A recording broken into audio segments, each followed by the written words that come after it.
you buy as an adult because you were denied it as a child? Story 1. Hobbies for my kids, the ones they want. I wanted to play sports and play guitar, but was always told no. I wanted to learn to play literally any instrument, but was denied. I wanted to play hockey too, but wasn't allowed. It wasn't because of money. I was put unwillingly into other activities that I never asked for or wanted. So, when my kid asked for cello lessons at the age of 7, they got cello lessons. When my youngest said they wanted to give up soccer for ballet, we swapped soccer for ballet. My only rule is they have to finish the season. They are not allowed to join a team or group and quit partway through without good reason. They have to finish the season before quitting. Story 2. Grapes. Grapes. They are a delicacy in my mind because my parents would never buy them because they were too expensive. The other thing, beverages in restaurants. We only ever got water. When I was little, my grandma bought one of those fiber optic flower lamps. I was obsessed with it and always asked her to turn it on. She ended up putting it in an empty fish tank so I couldn't touch it. I now own 3 of them, and I turn them on whenever I want. Story 3. A Build-A-Bear. I had always wanted one growing up but was always told no because it was too expensive. I finally decided to do it and went through the whole process of making one and filling it with love and wishes. You know, the whole magical process they do for the kiddos. I haven't slept with a stuffed animal since I was little, and yet I can hold on to my little bear throughout the night and wake up holding it. Whenever I feel sad or homesick, I just cuddle with it, and it honestly helps. It may be silly to others, but sometimes your inner child just needs something to feel safe and comforted when life gets overwhelming. And that's okay. Don't let anyone take away what brings you joy. Story 4. An American Girl doll. I had a childhood friend who took a trip to NYC and surprised me with an American Girl doll. It was a just like you doll. I loved her so much. I didn't come from a great home life. Being raised by a single parent, we had financial struggles. One day, my mom went behind my back and sold the doll. I was heartbroken, but my mom argued that we needed the money. I am now 27 and just purchased my first American Girl doll. It was secondhand bought through eBay, but I have no regrets. Story 5. Not for me, but for my wife before we married. She mentioned to me as we were talking about a certain type of Barbie doll she had always wanted when she was very young, but her family was really poor and she never got it. During the Christmas that we were together for 2 years and would be getting engaged the next year, and her age of 31 years old, I searched and searched the internet for that doll. After much searching, I found it and bought it. I think I paid a couple $100 for the still in the unopened box Barbie. I gave it to her that Christmas. She was over the moon. She still has it unopened and tucked away in our bedroom closet. I am kind of disappointed she never opened it and at least kind of played with it. LOL. Story 6. Red lipstick. My mom let me wear makeup starting at 13, but I was not allowed to wear red lipstick ever. Even at 17 when I was about to leave home, she'd make me throw it away if I bought any with my own money. She said, "Only whores wear red lipstick." So, I wear red lipstick all the time. It's my thing. Story 7. I wasn't denied it as a child, but we never had a recliner growing up, and I always thought of them as status symbol, or sign of making it, or being an adult. So, when I made it, sort of, I got a recliner. Now, I'm a successful, functioning, reclining adult. Story 8. Paid the adoption fees for 2 kitties. They are happy, healthy pair of siblings that I literally wake up to go to work for edit spelling. Another edit. Wow, this blew up. But yes, I think it's the best 60 I've spent.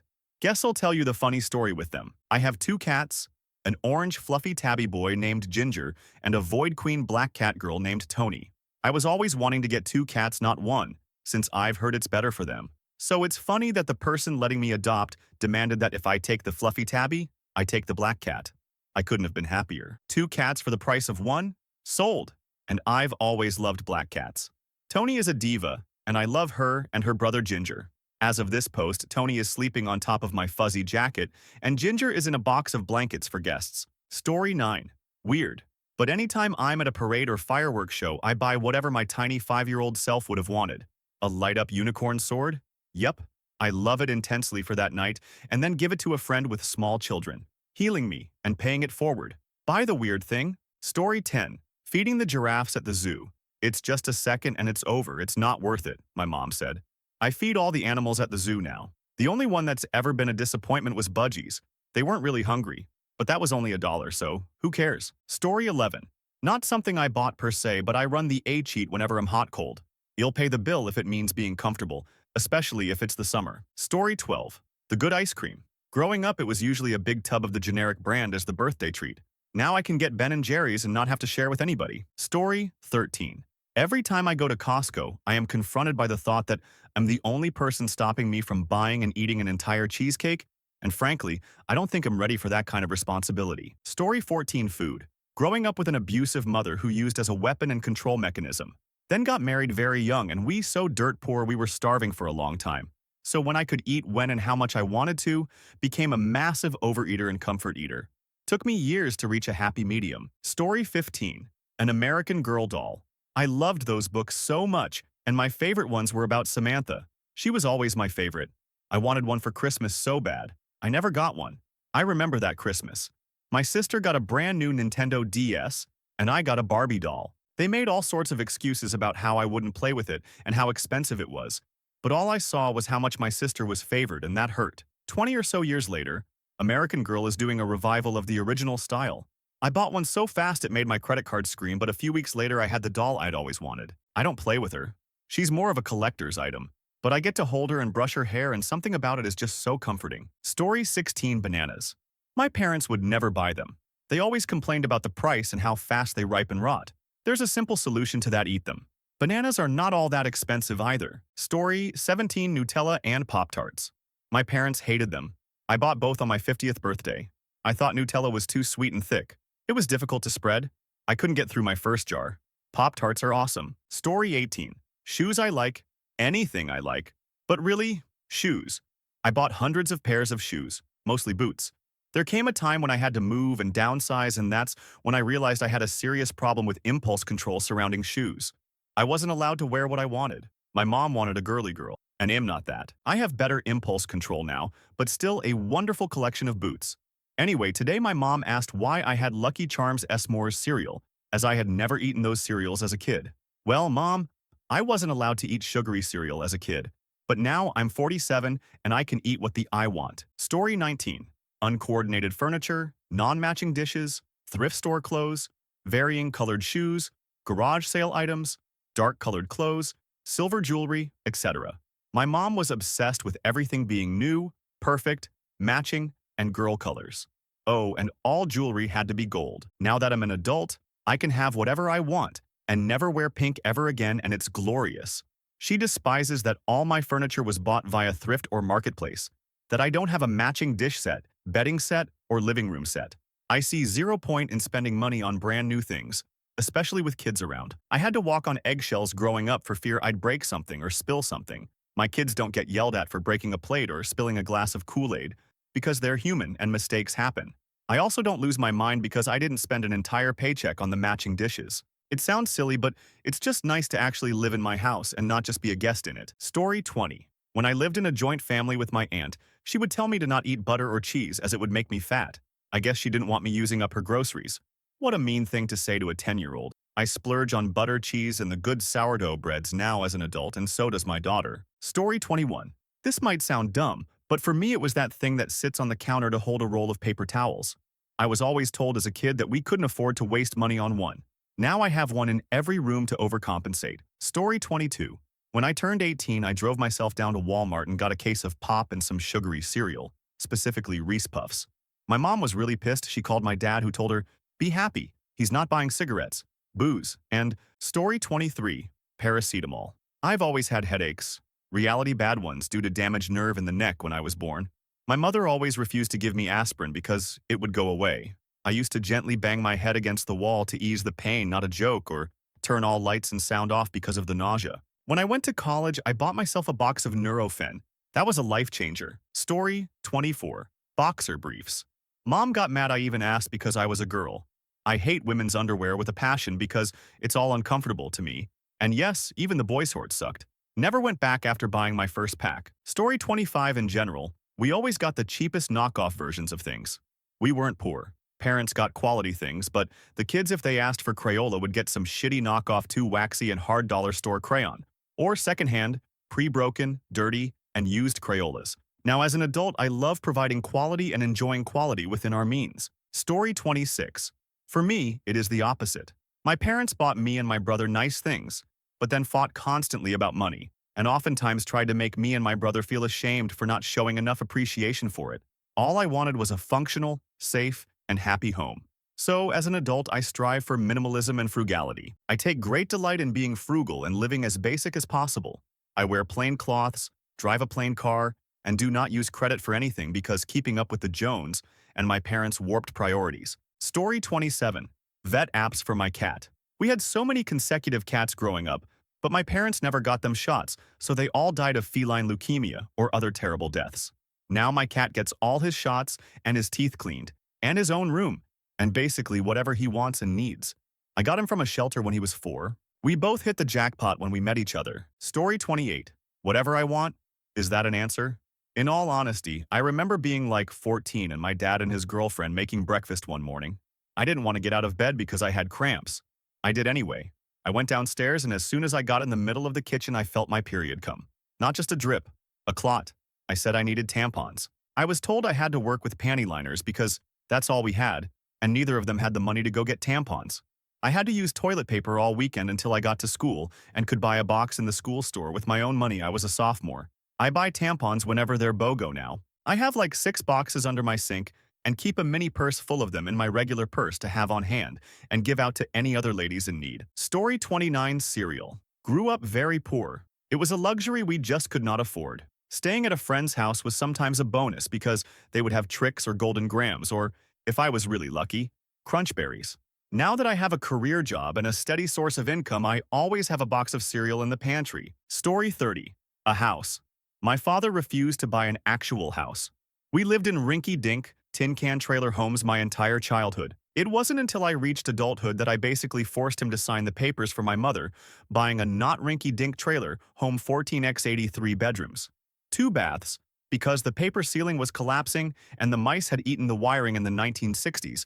Model tin can we'd been in for 20 years.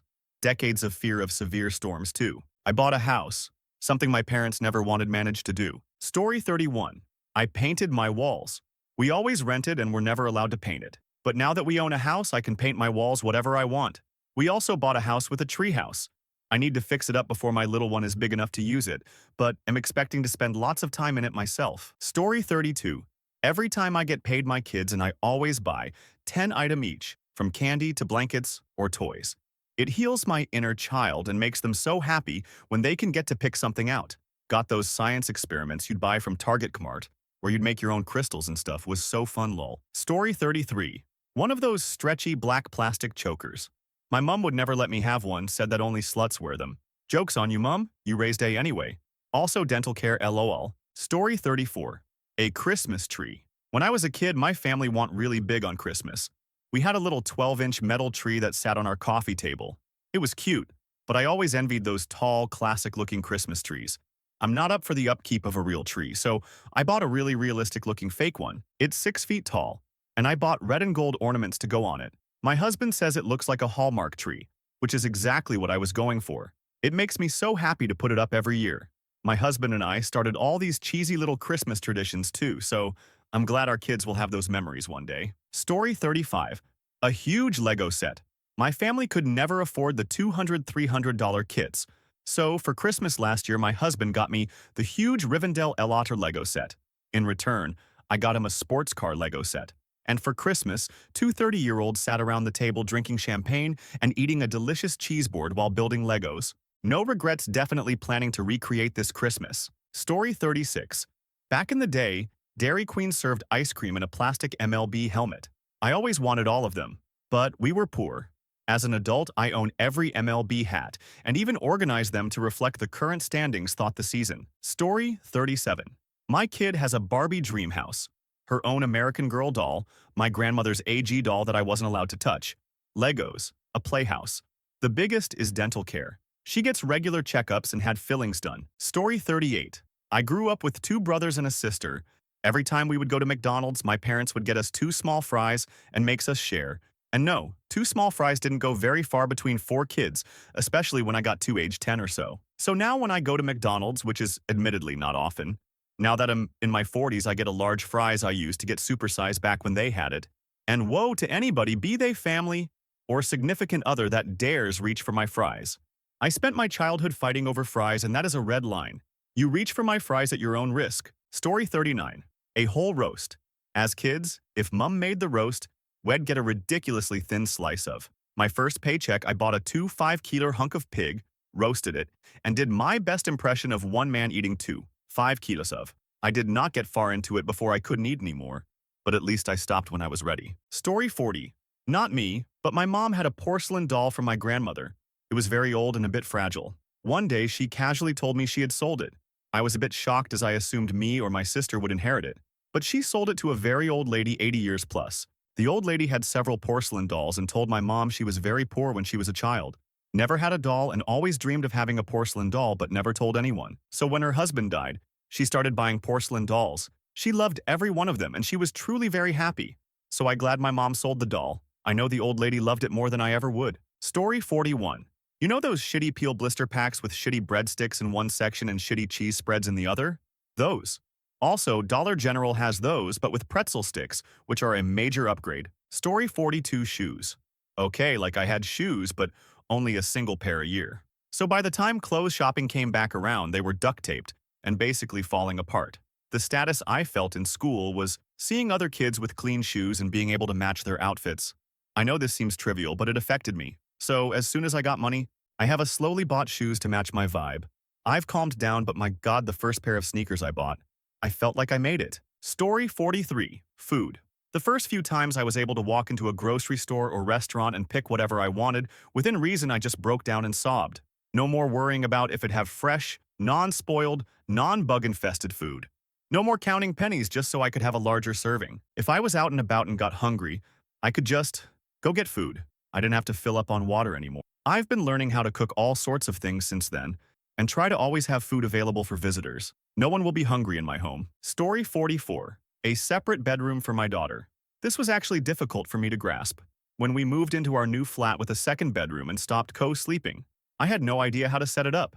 I never had my own room as a kid and lived in a one-bedroom with my mom and brother. My brother and I slept in the living room on a mattress on the floor that we would roll up after we woke up, so the living room could carry on being a living room instead of our makeshift bedroom. When I set up my daughter's bed in her own bedroom, I almost cried because I realized that I'd never had my own room, so no clue how she was supposed to live in it. Luckily, my wife grew up in a house with multiple bedrooms and knew what she was doing.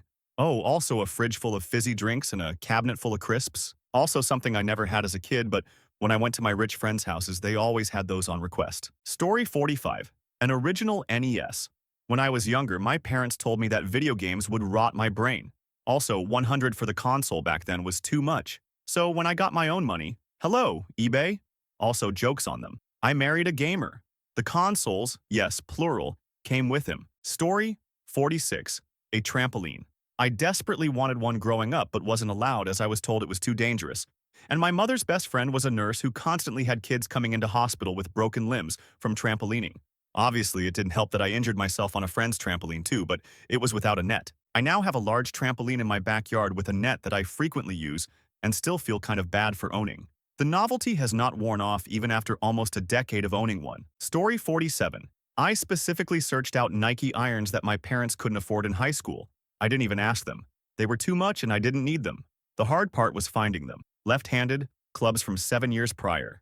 In addition, Nike had stopped making clubs a few years prior. It took about 6 to 8 months of consistently checking Kijiji, Marketplace, used shops, Facebook groups within a 400-kilometer radius, occasionally cross-country. Found a guy who had bought a second set when they announced they wouldn't make clubs anymore. Actually got to peel the plastic off them post-history. Story 48. Tasty cake butterscotch crimpets. They tasted like Crisco and artificial flavoring. Nothing at all like I imagined as a kid driving past the Tasty Cake Factory on Crimpet Day. Story 49. A ball python.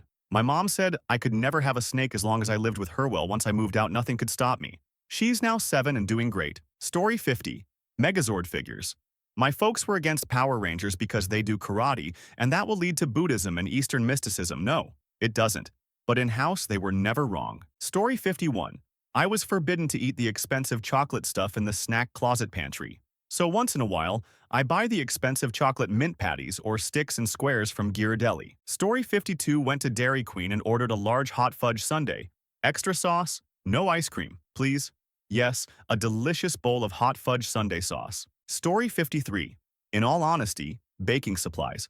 When I 33 and was about 7 or 8 years old, I really wanted an easy bake oven. You know the toy where you just put some powder into it and effectively microwave light bulb bakes its unholy concoction so you can eat it. I thought it was fantastic and then I could have it and make my own food. Yet, my parents and brothers ridiculed me and said it was a toy for girls. Then when I was 13 or 14, expressed that I wanted to be a chef when I grew up, which my mother was not supportive of, saying it was women's work, while my dad tried his best to be on board. My dad would try to support me, but it would always come across as condescending or belittling in my super sensitive teenage years. So I gave up that dream and studied physics in school and became an IT consultant. It dawned on me when I met my wife that I could learn how to cook and bake better. She is terrible in the kitchen, so I took on that role. Now, 6 years after taking on that chore of baking and cooking, I've rekindled my love of the craft. I have since purchased multiple cookbooks spanning various cuisines, but I truly enjoy the odd recipes that taste fantastic. Carrot pie, tomato soup chocolate cake, mock apple pie, and whole plethora of just strange recipes. If you're curious, I highly recommend the cookbook Baking Yesteryear by B.E. Dylan Hollis or the Great Depression Cookbook, written and assembled by the YouTube channel Clara's Kitchen. Story 54. Whipped cream. My parents never ever bought it. So every once in a while, maybe 3 times a year, I buy it and eat it right out of the can every time I pass the fridge till it's gone. Sometimes I do the same with frosting, but it's stupid sweet now. Even the cream cheese ones. So that's even more rare. Story 55. A 2-piece bathing suit. I was never allowed to wear one when I lived at home because it was immodest. I posted pictures of me wearing it on social media at the beach and pool as an adult. Story 56. Crunchy peanut butter. I grew up in a creamy house and my best friend's family ate crunchy. My mom refused to even get me my own small jar. Now, there is always crunchy peanut butter in my kitchen. Story 57. My own tools. All I wanted to do was help my dad with stuff around the house, but he'd always tell me I wasn't allowed to because it's man's work. Wouldn't even teach me the most basic stuff, like how to mow the lawn or check the oil in a car when I was a teenager because I wasn't born with a... Now I'm a sheet metal worker. I have more tools and they're better quality than my dad's ever were, and my grandpa left all his hand tools to me, his youngest granddaughter, instead of his 3 sons. Makeup. Story 58. The first time I went grocery shopping after I moved out, I bought those cheap little boxed snack cakes because my parents never let me had them. Jeans with holes in them. Horror movie memorabilia. Story 59. Video games and consoles. I was allowed to play video games when I visited cousins or friends, but my parents were adamant about no video games in the house. Story 60. Dumb thing milk. My mom always made powdered milk. Wasn't a financial thing, she just grew up on it and didn't understand why it tasted so bad in comparison. Story 61. Star Wars action figures. I saw the original in theater, and that entire trilogy was my childhood. But we were poor, so all I had was a lone Darth Vader figure my mom got from the Salvation Army. But his lightsaber was bent, and his cape was missing. I still have him, though. Story 62. Whatever I please. My mother was a narcissistic control freak. Her biggest thing was scrutinizing every bank and credit card statement, questioning every single purchase and transaction. I am strangely liberated by buying a couple items at the dollar store just because. Story 63. I idly opened this thread to half-read Cause Insomnia. Didn't expect to get so misty-eyed and sentimental LMIO. We made it, everybody. We're grown. I'm proud of y'all. Story 64. Decent pads. I was always told they were all the same and to get the cheap ones that felt like I was wearing a mattress between my legs, and I bled through them all the time. I was 21 and had been on my own for 2 years before I fully understood I could get whatever pad period products that I wanted and learned they weren't all the same. So many sheets and underwear ruined for no reason. Story 65. Matching comforter and sheets. Thick towels, fresh spices, multiple bed pillows, pets that could stay in the house and sleep on my bed. Enough lights to see stuff in the room at night. Fun socks. Story 66. Fresh orange juice. Lots and lots of fresh orange juice. Call me goofy, but even after all these years of being an adult, fresh orange juice is still a treat. We didn't have a lot of fruit in our house when I was a kid, and I don't remember having orange juice available at all. I like the high pulp variety from Simply. I know it's a silly thing, but you did ask. Story 67. No, really as a child, but rather as a 16-year-old teenager. I wanted to buy a VW Carmengia, and my parents insisted on a Subaru. At 34 years old, I finally bought one, and 26 years later, it's still a thrill to drive. Story 68. A Samoyed dog. There was a gorgeous one a few houses down that I'd see when walking down the alley to head to middle school. 9 years ago, I got me a Sammy puppy. Story 69. Basically, anything and everything I want. I take care of my bills and animals, but if I want something enough, I get it. I'm 28, can't have kids, don't ever want them, and I'm just enjoying my own life. I take road trips, go on long vacations, visit internet friends I've known for years. I just do whatever I want. Story 70. Toilet paper. Seriously. Growing up, my family controlled everything. How much water, food, electricity, even toilet paper I used. They always said I used too much. Now, every time I grab toilet paper, I take extra, even if I don't need it, just because I can. Story 71. Not exactly what the question asked, but when I was a kid, I always wanted one of those battery-powered children vehicles. You bet my future kid is gonna have one. Story 72. Lego. The Power Rangers. Toys and costumes Mom told me I couldn't have because I'm a girl. Women's clothes that I don't get laughed at for wearing. I'm a girl, but now she's not in my life. I don't feel bad for following fashion or trying to look nice. Hair straighteners, oils, curly creams, etc. so my hair looks decent now. Makeup. I get to play with makeup. Mom wouldn't let me near the stuff. She wore it. I wasn't explicitly banned, but if I wanted to go near it, she would be so horrible I didn't even try. Food. There's always snacks. Food I can make on a whim if I'm hungry. Healthy and unhealthy. Mom screamed at me if I asked for more food because I was hungry all the time. We had money for more food. Mom just didn't want to spend it. I got 800 cal a day as a 511, an incredibly active kid. I walked to school and back 4 miles, did PE, did 4 classes of martial arts a week, and they were intense classes. She got to eat off an adult-sized plate. I didn't. I had this kid-sized one, and it was never fully when she made food either. I remember one time getting into her bananas and eating the lot. I was just so hungry I couldn't help myself. I got screamed at and hit for it. There wasn't anything else. Mom only bought as much as we needed. There was no rice. I only saw rice and ready meals growing up. No extra bread, no extra snacks for me. I got 1 6-bag of crisps a week, and that was it. So I got one a day, for 6 days. It was ridiculous, so I couldn't just make some food even though I could cook. Right now, though, I have tons of food I can just go eat. I can also ride my bike whenever I want. Mom popped the tires on my childhood bike because I needed to use it to get to school when I had a broken foot toes. I was 17, 18, and she didn't like me using my bike anymore, so she ruined it. I had to walk to school and back. Took me an hour to get there and hurt so badly. Mom refused to drive me even though she passed me on the way to work. Oh, so add on being allowed to rest broken bones as well. Story 73. Socks and jackets. I was 6 of 7 children. I had all the hand-me-downs. By the time they got to me, they were stained, ragged, and had holes in them. Now I have a plethora of socks and an array of jackets which I am grateful for.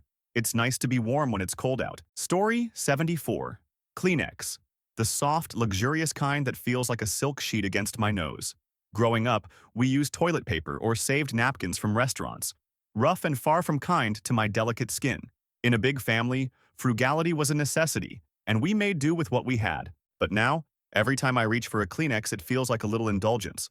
A small luxury I never knew I needed. It's more than a tissue.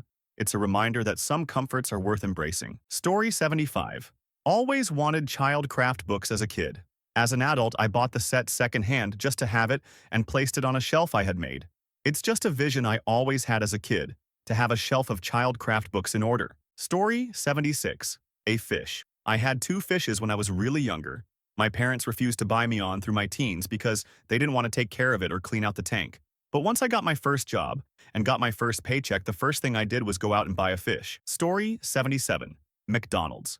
Cheeseburger Happy Meal. Growing up, my mother would always ask for a bite or a sip and then take a huge portion from our meal. If we were told that we had to share it, we probably wouldn't have minded, but it was the lying about it and taking advantage of us that really drove the knife in. I remember the first time I bought food at McDonald's and realized that I got to eat the whole thing was a moment. Story 78. Pretty much my whole life is structured around this stuff.